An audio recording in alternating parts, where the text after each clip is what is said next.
Minggu Sakura, Cherry Blossom yang pertama dan tahun terakhir untuk saya di Korea. Puji Tuhan Bapak Ibu kalau kita dapat bertemu, karena sudah setahun yang lalu kita bertemu terakhir 2025. Sekarang sudah 2026, maka Pamor Sumida semuanya. Kita akan membaca kalau di sini temanya 2 Korintus 5 ayat yang ke-17, tapi dalam rangka memperingati dan menghayati peristiwa Jumat Agung dan peristiwa Paskah yang kita rayakan saat ini, kita akan membaca awal dulu.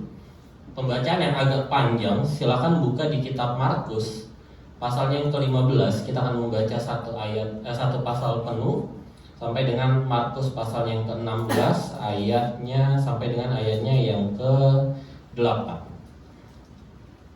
Jadi kita akan membaca peristiwa Yesus disalibkan sampai dengan Yesus mati, sampai dengan Yesus bangkit, dalam rangka kita menghayati dan memperingati tentang peristiwa Jumat Agung dan Paskah. Saya akan membacakannya untuk kita semua, sambil Bapak Ibu silakan untuk mengikuti dari televisi ada ataupun dari Alkitab masing-masing, silakan juga. Markus 15 ayat yang ke-1 sampai dengan Markus 16. Yesus di hadapan Pilatus. Pagi-pagi benar, imam-imam kepala bersama tua-tua dan ahli-ahli Taurat dan seluruh mahkamah agama sudah bulat mupakatnya. Mereka membelenggu Yesus lalu membawanya dan menyerahkannya kepada Pilatus. Pilatus bertanya kepadanya, "Engkaukah raja orang Yahudi?" Jawab Yesus, "Engkau sendiri mengatakannya." Lalu imam-imam kepala mengajukan banyak tuduhan terhadap dia. Pilatus bertanya pula kepadanya, katanya, "Tidakkah engkau memberi jawab? Lihatlah betapa banyaknya tuduhan mereka terhadap engkau." Tetapi Yesus sama sekali tidak menjawab lagi, sehingga Pilatus merasa heran.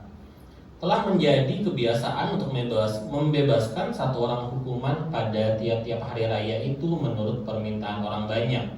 Dan pada waktu itu ada seorang yang bernama Barabas, sedang dipenjarakan bersama beberapa orang pemberontak lainnya. Mereka telah melakukan pembunuhan dalam pemberontakan.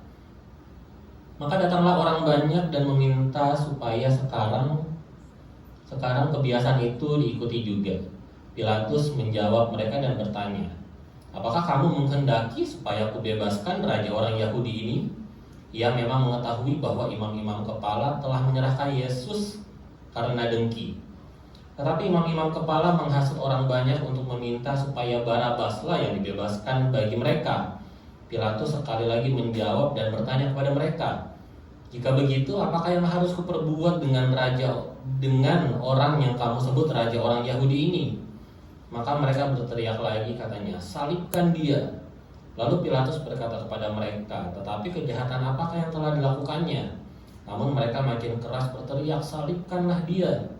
Dan oleh karena Pilatus ingin memuaskan hati orang banyak itu, ia membebaskan Barabas bagi mereka, tetapi Yesus didesaknya, lalu diserahkannya untuk disalibkan.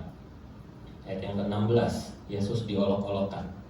Kemudian serdadu-serdadu membawa Yesus ke dalam istana, yaitu gedung pengadilan, dan memanggil seluruh pasukan berkumpul. Mereka mengenakan jubah ungu kepadanya, menganyam sebuah mahkota duri, dan menaruhnya di atas kepalanya. Kemudian mereka mulai memberi hormat kepadanya, katanya, "Salam hai raja orang Yahudi." Mereka memukul kepalanya dengan bulu dan meludahinya dan berlutut menyembahnya. Sesudah mengolok-olokkan dia, mereka menanggalkan jubah ungu itu daripadanya dan mengenakan pula pakaiannya kepadanya. Yesus disalibkan.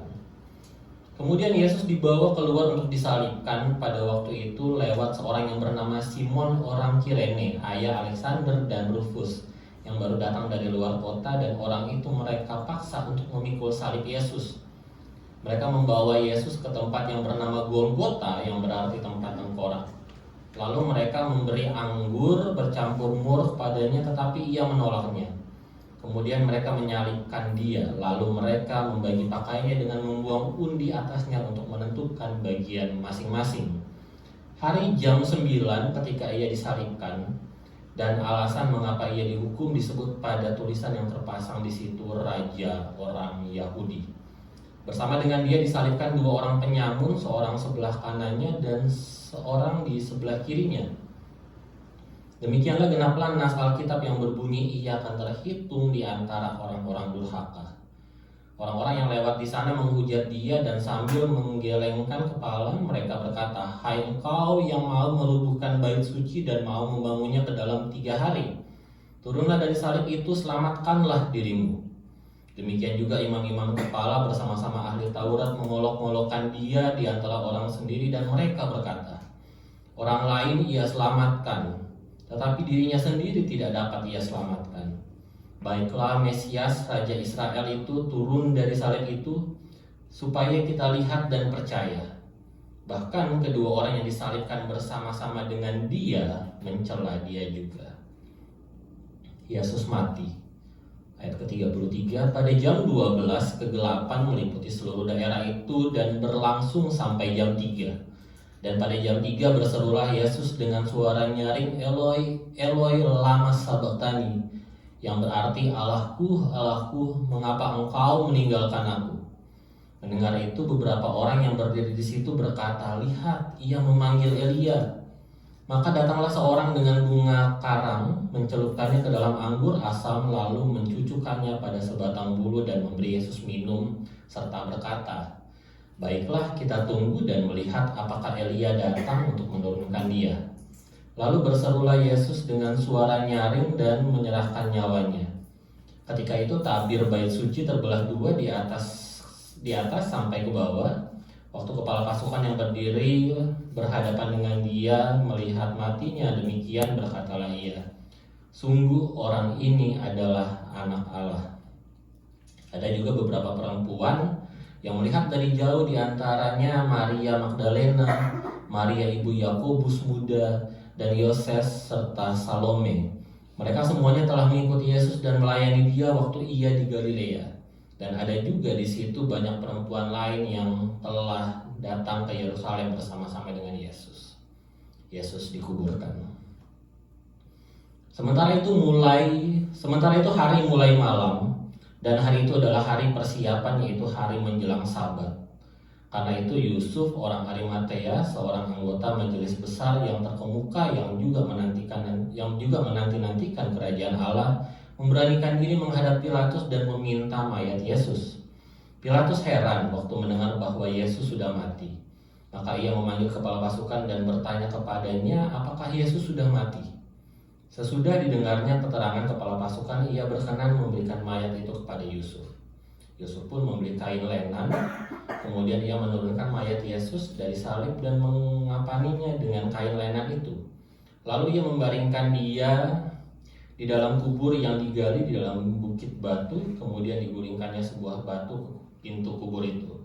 Maria Magdalena dan Maria ibu Yoses melihat di mana Yesus dibaringkan. Pasal 16, kebangkitan Yesus.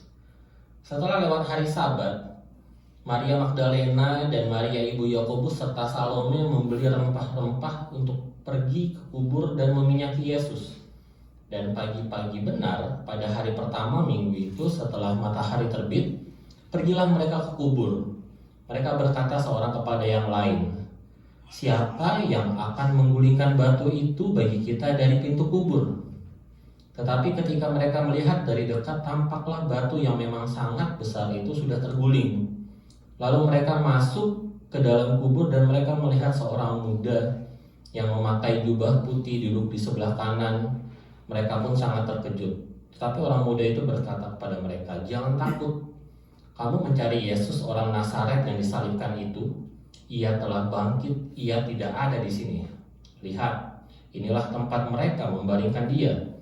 Tetapi sekarang pergilah, katakanlah kepada murid-muridnya dan kepada Petrus, ia mendahului kamu ke Galilea.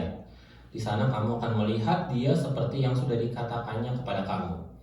Lalu mereka keluar dan lari meninggalkan kubur itu sebab gentar dan dahsyat menimpa mereka. Mereka tidak mengatakan apa-apa kepada siapapun juga karena takut. Dengan singkat mereka sampaikan semua pesan itu kepada Petrus dan teman-temannya. Sesudah itu Yesus sendiri dengan perantara murid-muridnya memberitakan dari timur ke barat berita yang kudus dan tak terbinasakan tentang keselamatan yang kekal itu. Jadi demikian cerita tentang kematian sampai dengan kebangkitan Yesus yang sudah kita rayakan hari Jumat kemarin. Walaupun tidak ada worship di tempat ini, tapi kita merayakannya secara pribadi. Dan di hari Paskah ini saya mengundang Bapak Ibu untuk membuka kitab 2 Korintus sesuai dengan tema kita, kitab 2 Korintus pasalnya yang kelima, ayatnya yang ke-17. Kitab 2 Korintus 5 ayatnya yang ke-17 berkata demikian.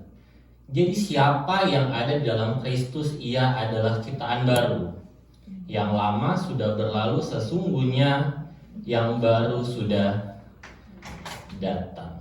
Bapak Ibu yang terkasih dalam Tuhan, peristiwa kematian dan kebangkitan Yesus ini bukanlah peristiwa biasa, melainkan ini adalah suatu peristiwa abadi di mana kematian Yesus itu hanya sekali untuk selama-lamanya. Jadi peristiwa kematian dan kebangkitan Yesus itu hanya sekali untuk selama-lamanya. Kematiannya merupakan bentuk cinta Allah kepada semua manusia yang sudah jatuh ke dalam dosa agar dapat hidup bersama-sama dengan Allah. Yohanes 3:16 mengatakan, karena begitu besarnya kasih Tuhan kepada dunia ini, sehingga ia mengaruniakan satu-satunya anaknya yang tunggal, supaya setiap orang yang percaya kepadanya tidak binasa, melainkan beroleh hidup yang kekal. Dan peristiwa kebangkitan Yesus ini membawa kemenangan bagi setiap manusia, termasuk kita saat ini. Setelah Yesus mati sekitar 2000 tahun yang lalu, tapi karena kita tahu kematian Yesus itu hanya sekali untuk selama-lamanya, maka kebangkitannya juga merupakan peristiwa yang besar bagi kita, karena lewat kebangkitannya kita sudah menang. Kalau kita membaca kitab 1 Korintus 15 ayatnya yang ke-17, 1 Korintus 15 ayatnya yang ke-17 berkata seperti ini. Dan jika Kristus tidak dibangkitkan, maka sia-sialah kepercayaan kamu dan kamu masih hidup dalam dosamu. Kalau Kristus tidak dibangkitkan, saat itu ia tetap mati sebagai seorang biasa, sebagai seorang manusia biasa. Maka kepercayaan kita yang sudah kita tempuh dari kita lahir sampai dengan saat ini, ataupun yang baru saja mengenal Kristus sampai dengan saat ini, maka akan terjadi kesia-siaan. Sia-sia jika Yesus tidak dibangkitkan. Itu kita masih hidup di dalam dosa. Sekali lagi, 1 Korintus 15:17 berkata seperti ini. Dan jika Kristus tidak dibangkitkan, maka sia-sialah kepercayaan kamu dan kamu masih hidup dalam dosa. Maka peristiwa kebangkitan Kristus ini merupakan kemenangan bagi setiap manusia, termasuk kita saat ini. Dan kematian dan kebangkitannya ini benar adanya, bukan sekedar cerita Alkitab, bukan sekedar cerita-cerita yang sudah turun-temurun, tapi ini adalah benar adanya. Maka saat kita ini adalah orang-orang yang menang lewat kematian dan kebangkitan Kristus, dapat kita katakan bahwa kita adalah orang-orang yang merdeka. Merdeka berarti ada sesuatu yang sudah dilepaskan, yaitu dosa yang sudah dilepaskan oleh Yesus. Maka kita semua menjadi merdeka. Tapi saya mengajak Bapak Ibu untuk membaca kitab Galatia. Tolong bantu buka kitab Galatia pasalnya yang kelima. Galatia pasalnya yang kelima ayatnya yang ke-1. Ayat 1 dulu.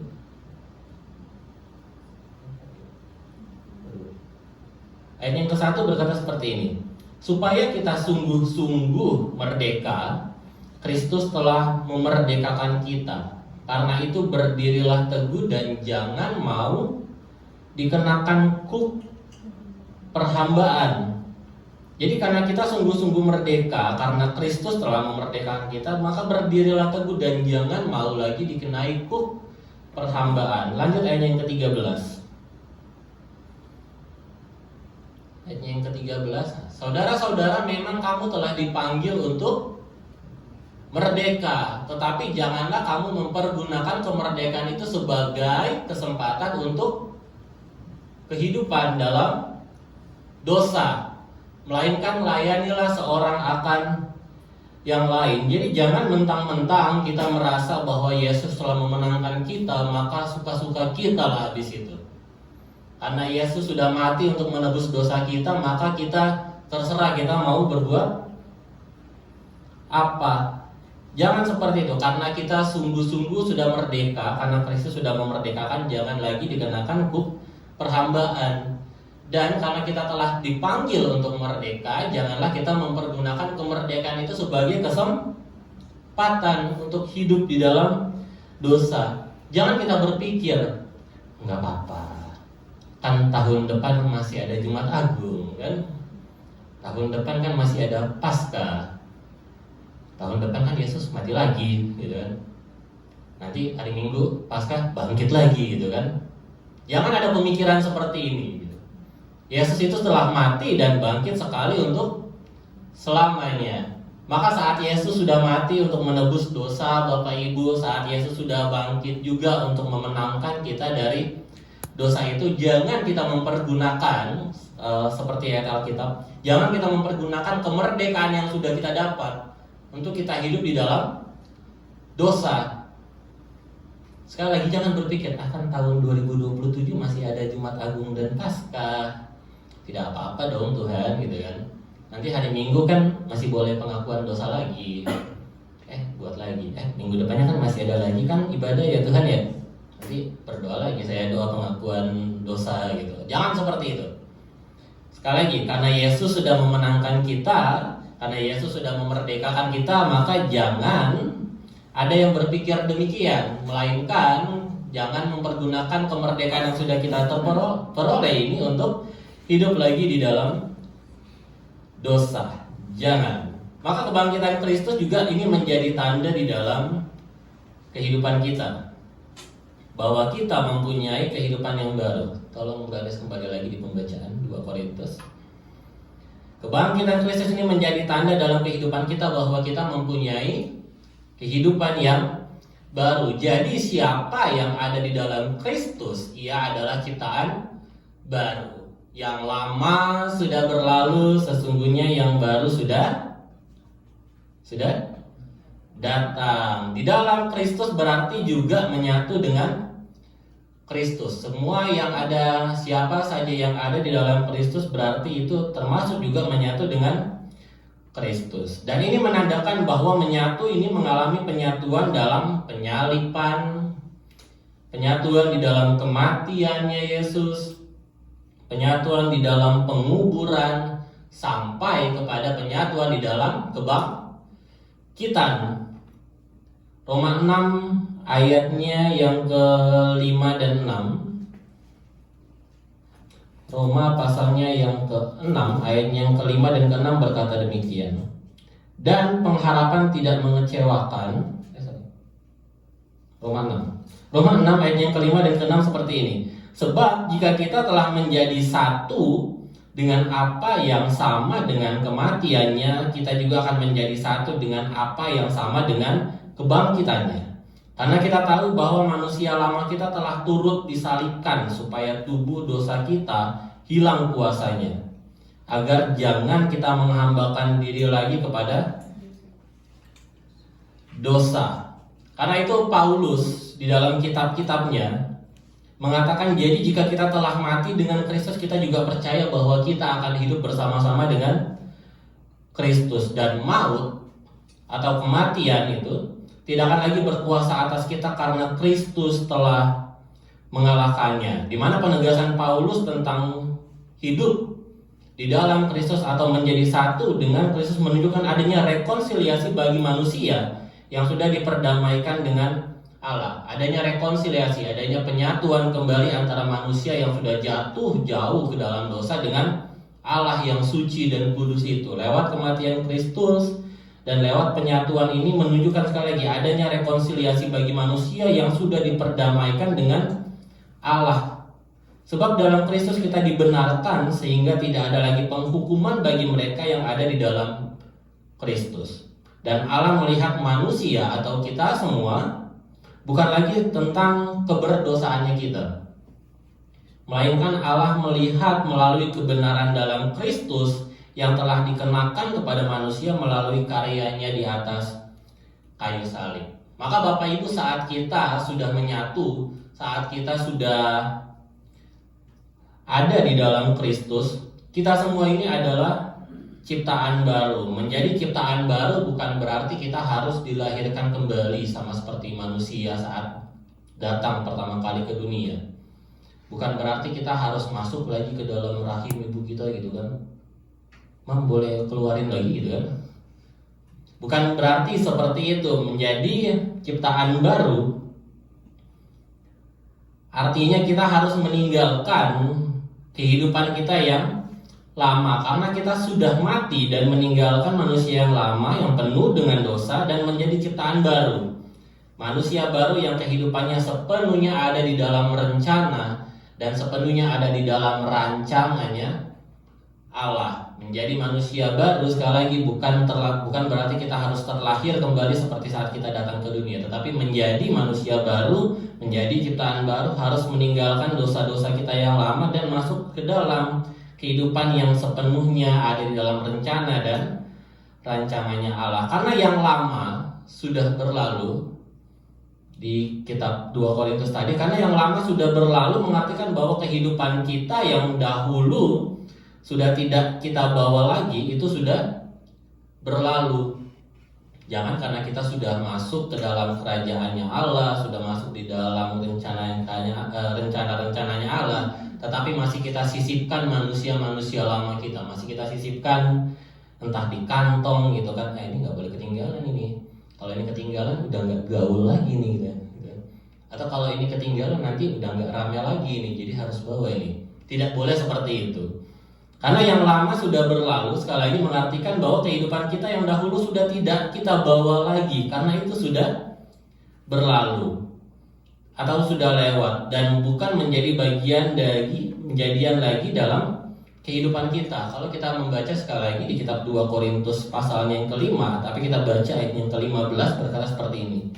Dan Kristus telah mati untuk semua orang, supaya mereka yang hidup tidak lagi hidup untuk dirinya sendiri, tetapi untuk Dia yang telah mati dan telah dibangkitkan. Jadi fokus kehidupan kita bukan lagi tentang diri kita. Fokus kehidupan kita bukan lagi tentang kitanya saja, tetapi tentang Dia, Sang Pemberi hidup. Kepada Dia, Sang Penebus dosa. Termasuk kepada Dia, Sang Pemberi pekerjaan. Kepada Dia, Sang Pemberi rezeki. Kepada Dia, Sang Pemberi segala sesuatunya. Dan kepada Dia, Sang Penebus dosa. Jadi kehidupan kita ini bukan fokus atau berorientasi kepada diri kita sendiri, melainkan kepada Kristus yang sudah menebus kita, yang sudah menanggalkan manusia lama kita masuk kepada manusia baru.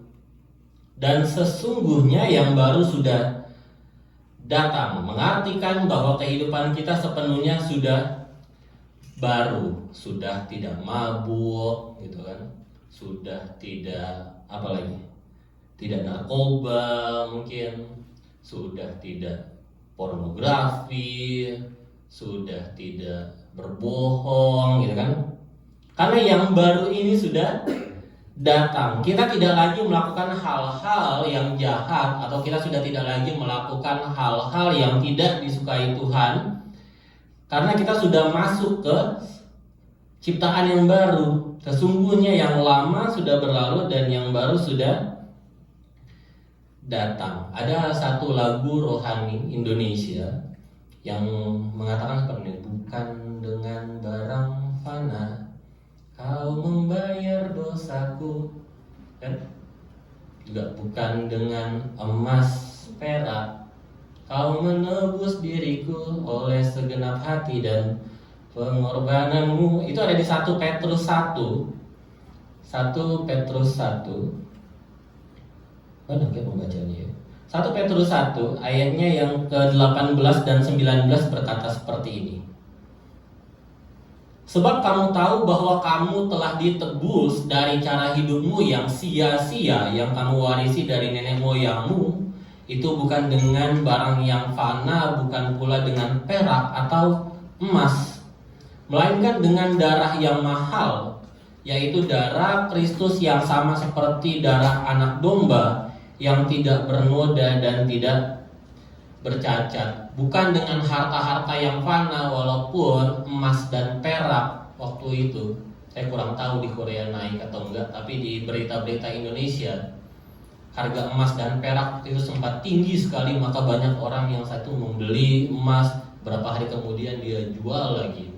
Walaupun emas dan perak ini sangat berharga, tetapi ternyata tidak bisa menebus dosa kita.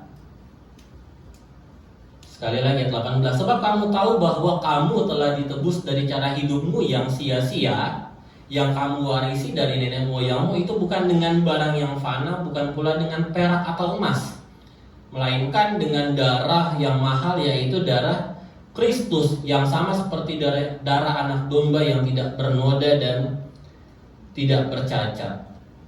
Kalau kitab 1 Korintus pasalnya yang ke-6, 1 Korintus 6 pasalnya yang ke-6 ayat 10 mengatakan seperti ini, hampir sama dengan 1 Petrus tadi.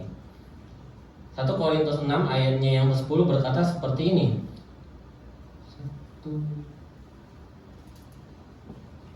Karena kita ini sudah lunas dibayar dan kuasa maut lewat kebangkitannya. Ini saya salah tulis.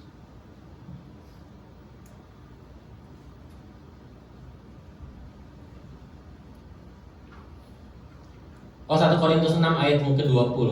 1 Korintus 6 ayat yang ke-20 berkata seperti ini. Sebab kamu telah dibeli dan harganya telah lunas dibayar.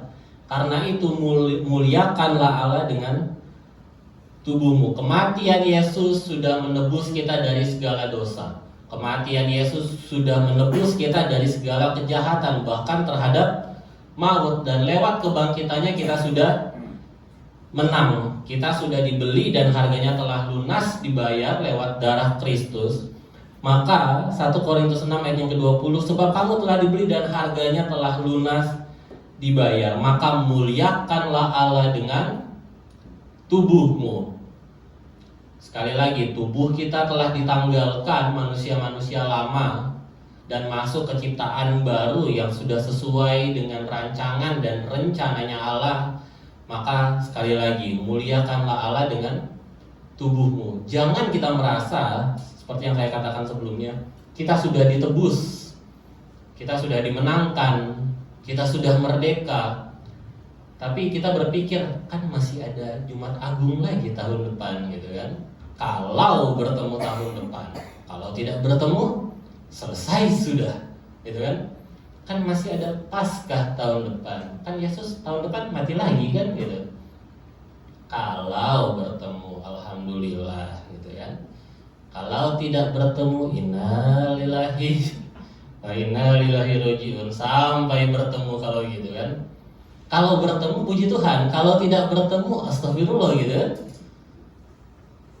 Maka selagi ada waktu, selagi ada kesempatan, muliakanlah Allah dengan tubuh kita.